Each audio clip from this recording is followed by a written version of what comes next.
13 बहुत easy question है, बस उसमें थोड़ा सा वेरिएशन किया है। देखिए कह रहा है a balloon which always remains spherical. तो ऑब्वियसली यहाँ हम सबसे पहले एक स्टेटमेंट लिखेंगे क्या कि the volume of sphere with V और with radius R is given by v is equal to 4/3 pi R cube. अब खास बात क्या है इस क्वेश्चन में, सुनो बच्चों, v भी चेंज हो रहा है और रेडियस भी ऑब्वियसली चेंज हो रही है, क्योंकि उन्होंने आगे क्या बोला, has a variable diameter which is given bye 3/2 2x + 1। मतलब समझो जरा, मतलब समझो बच्चों, इसका जो डायमीटर है, ठीक है, इस स्फीयर का जो डायमीटर है वो आपको कितना गिवन है, वो आपको गिवन है 3/2 इन द ब्रैकेट 2x + 1। सही है, ये डायमीटर है।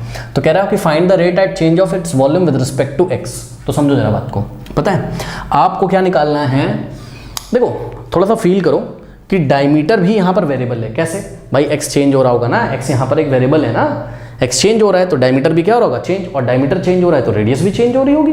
सही है, क्यों? क्योंकि आपको पता है कि डायमीटर किसके इक्वल होता है, डायमीटर क्या होता है 2 × रेडियस। तो डायमीटर की जगह हमने क्या लिखा, 2 × रेडियस। हमने पहले ही बोल दिया कि r को हमने क्या माना है, रेडियस। तो डायमीटर की जगह हमने 2 × रेडियस लिखा इज इक्वल्स टू, और diameter is the function of x के चेंज होने से डायमीटर चेंज होता है। तो हम r की वैल्यू किसके टर्म्स में निकाल लेंगे, x के टर्म्स में। रेडियस की वैल्यू हम x के टर्म्स में निकाल लेंगे, ठीक है। मतलब रेडियस को भी हम x का फंक्शन बना लेंगे। कैसे, आइए निकालते हैं यहाँ से। बहुत इजी क्वेश्चन है। ये 2 नीचे चला जाएगा, उधर डिवाइड में चला जाएगा, तो r इज इक्वल्स टू क्या हो जाएगा, 2 नीचे आएगा, 2 × 4 3/4 इन द ब्रैकेट 2x + 1। यहाँ पे शायद मैंने फंक्शन गलत लिखा है क्या, लेट मी चेक इट।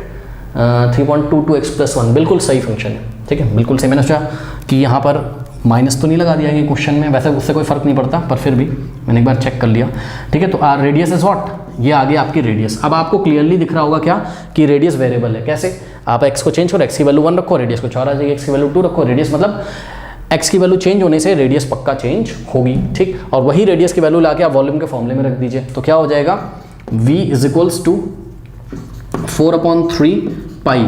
यहाँ पर r का क्यूब है और r क्या है आपका, ये पूरा, तो इस पूरे का क्यूब करना है आपको, ठीक है। मैं आपको यहीं पर करके दिखा देता हूँ, वहाँ वैल्यू रख दूंगा सीधे। अगर हम क्या करें, बोथ साइड क्यूब करें, तो r³ इज इक्वल्स टू 3/4 और 2x + 1 का व्हाट, होल क्यूब। अब ये क्यूब इसका भी क्यूब होगा, इसका भी क्यूब, ये क्यूब इसको मिलेगा, इसको मिलेगा, तो 3 का क्यूब 27 और 4 का क्यूब कितना होता है 64, ओके। और 2x × 2x + 1 का होल क्यूब, ये आ गया आपका किसका वैल्यू, r³ का वैल्यू। आप ले जाके यहाँ पर रख दीजिए। इक्वेशन वगैरह आप डाल लीजिएगा, नाम कुछ भी, सपोज इसका 1 रख दिया और इसका आपने इक्वेशन नंबर 2 रख दिया, तो putting the value of r³ from equation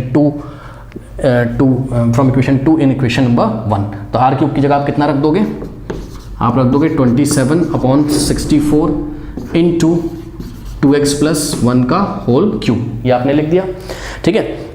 अब आप बच्चों थोड़ा सा दिमाग लगाओ खुद ही, क्या कि कोई वेरिएबल यहाँ पर x था, ठीक, तो डायमीटर किस पे डिपेंड कर रहा था, x पे। x के चेंज होने से डायमीटर चेंज होता है, डायमीटर भी वेरिएबल था। डायमीटर की हेल्प से हमने ये दिखा दिया कि रेडियस भी किस पे डिपेंड कर रही है, x पे। और वॉल्यूम का फॉर्मूला किसके टर्म्स में होता है, रेडियस के टर्म में, यानी कि, और रेडियस को हमने x के टर्म में लिख दिया, यानी कि x के चेंज होने से वॉल्यूम भी तो चेंज हो रहा होगा। यानी कि आप rate of change of volume निकालोगे किसके रिस्पेक्ट में, x के रिस्पेक्ट में। और यही तो उन्होंने पूछा है क्या कि find the rate of change of volume with respect to x, ठीक है। तो पहले इसको थोड़ा सा सिंप्लीफाई कर लेते हैं, तो 3 × 1 = और ये 3 × 9 = 27, 4 × 1 = और ये 16 टाइम जाएगा तो 64 आएगा। तो v is equals to what, 9/16 और पाई भी बचा हुआ है, ध्यान रखें पाई, और ब्रैकेट में क्या हो जाएगा 2x + 1 का होल क्यूब।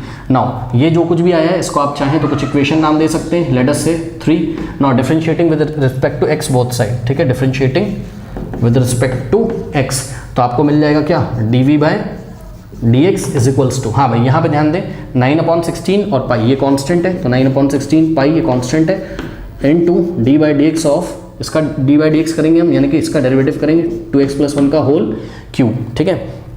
अब इसका डेरिवेटिव करना आता है, फंक्शन ऑफ फंक्शन का रूल लगेगा। कैसे, dv/dx इज इक्वल्स टू 9/, आशा करते हैं कि आप चैप्टर 5 थोड़ा बहुत पढ़ के आए होंगे, ठीक है। देखो इसमें क्या करते हैं हम, इसमें पहले पूरे का डेरिवेटिव करते हैं, ठीक है। तो इस पर आप हाथ से इसको छुपा लो। सोचो अगर x³ होता तो x³ का डेरिवेटिव क्या आता, 3x²। तो यहाँ x³ तो नहीं, बट किसी चीज़ का तो क्यूब है, तो इसका डेरिवेटिव क्या आएगा 3, और जो भी चीज़ है उसका स्क्वायर। तो इसका डेरिवेटिव आएगा क्या, ध्यान से चेक करिए, 3 × जो भी ब्रैकेट में उसकी पावर में 1 माइनस कर दो, यानी कि 2 कर दो, इनटू, तो जब पूरे का कर लिया अब अंदर का करेंगे, इसका करेंगे, ठीक, यानी कि d/dx ऑफ 2x + 1। ये हम चैप्टर 5 में खूब सीख के आए हैं, ठीक है, अब इसको सॉल्व करते हैं। तो ये हो जाएगा 9/16 पाई इंटू 3 इंटू 2x + 1 का होल स्क्वायर, सही है। और हाँ भाई 2x का डेरिवेटिव कितना होता है x के रिस्पेक्ट में, 2 ही हो जाएगा। अरे 2x का डेरिवेटिव 2 ही तो होगा, और 1 का कितना हो जाएगा 0, यानी कि यहाँ पीछे क्या बचेगा 2, जो कि इस ब्रैकेट में मल्टीप्लाई करेगा और 3 में भी करेगा, सब में मल्टीप्लाई करेगा, ठीक है। तो यहाँ से आगे आपके पास क्या dv/dx = 2।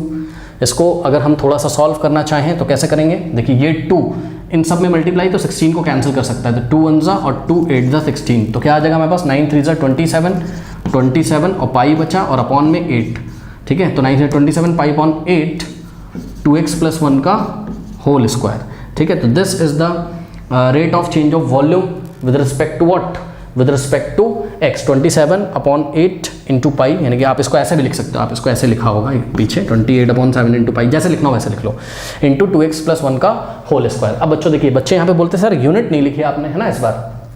सुनो, वॉल्यूम की यूनिट क्या होती है सेंटीमीटर क्यूब, और dx क्या है, dx क्या है नहीं पता, ठीक है, यही तो बात है। वैसे तो अब यहाँ बात फिजिक्स वाली लग जाएगी, ये यूनिट्स एंड डायमेंशन में हम चले जाएंगे, है ना, और x की वैल्यू निकालने की कोशिश करेंगे। आप ध्यान दीजिए क्वेश्चन में उन्होंने कहीं पे जब आपको x की ही यूनिट नहीं बताई है, तो जब तक x की यूनिट नहीं पता चलेगी आपको, तब तक आपको वॉल्यूम की यूनिट कैसे पता चलेगी, बात समझ आई, कि पता नहीं वॉल्यूम मीटर में है कि सेंटीमीटर में कि किस में, तो हमें नहीं पता, ठीक है। तो हम इसको छोड़ देंगे, हम यहाँ पर यूनिट नहीं लिखेंगे, और एनसीईआरटी में भी आप देखोगे कि कोई भी यूनिट नहीं लिखी हुई है इसी कारण। तो आपको यहाँ पे ध्यान रखना एग्जाम में क्या, कि कभी अगर ऐसे क्वेश्चन आ जाए कि डायमीटर किसी x या y का फंक्शन हो, किसी वेरिएबल का फंक्शन हो, तो रेडियस भी उसी वेरिएबल का फंक्शन आप बना लेते हो, फिर वॉल्यूम भी उसी वेरिएबल, और उस वेरिएबल के बारे में अगर कोई यूनिट ना दी हो ऑब्वियसली, तो आप वहाँ पर कोई यूनिट ना लिखें। फिर भी अगर आप लिखना चाहें तो कोई काटेगा नहीं, क्या करेंगे हम यहाँ per unit cube per unit बोल सकते हैं इसको। अब यूनिट कुछ भी हो, यूनिट कुछ भी हो इसकी, सेंटीमीटर हो तो सेंटीमीटर क्यूब अपॉन सेंटीमीटर आ जाएगा, ठीक। और रेडियस की यूनिट अगर मीटर हो तो मीटर क्यूब अपॉन मीटर आ जाएगा, यानी कि the volume is changing at the rate of centimetre cube at the rate of 10 centimetre cube पर सेंटीमीटर हो जाएगा उस टाइम। तो यहाँ लिखने की कोई ज़रूरत नहीं है, ठीक है। तो this is your final answer, this is the change of its volume with respect to x। कर लीजिए।